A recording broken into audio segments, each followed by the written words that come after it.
There is a political earthquake rumbling beneath the surface of American politics. It's the sound of millions of voters walking away, not necessarily towards the other side, but into a political wilderness. The fastest growing group in American politics isn't Republican or Democrat.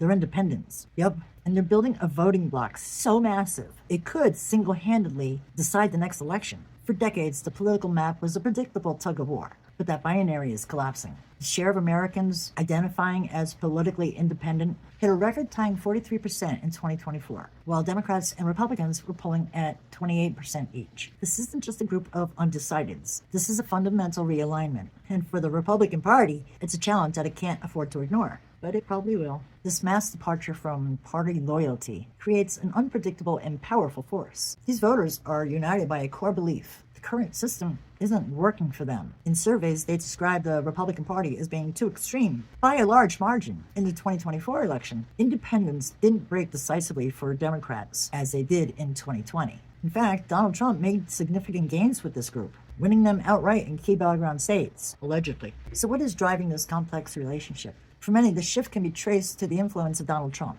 and the party's hardline stance on cultural issues. While that approach solidifies the base, it's a major liability with the very voters that the GOP needs to win national elections. If you want to see the GOP's demographic nightmare in real time, look no further than voters under 30. Gen Z has a higher share of independence than any other generation. They aren't just skeptical of the GOP. Their views are strongly negative. While the GOP has made inroads with young men, it is hemorrhaging young women. And this isn't just about feelings, it's about policy. Independents as a whole tend to trust the Democrats more on things like abortion, healthcare, and climate change. The numbers from mid-2025 showed Gen Z voters starting to drift back towards the Democrats. The nightmare scenario for the Republican Party is a future where they can no longer compete for the center. The party's strength is concentrated amongst rural and white non-college voters, groups that are a declining share of the overall electorate. If independents continue to view the party with suspicion, the GOP's path to a national majority becomes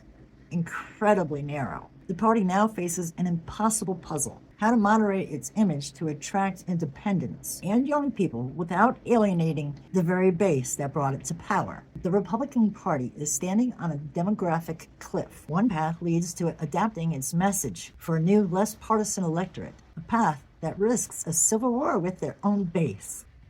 I'm not laughing. The other leads to doubling down on ideological purity while watching its electoral map shrink. The question isn't just can the GOP survive this trend, but what will it have to become to do so? I can't wait. Popcorn. Butt scratcher! Hang in there, guys. There's more.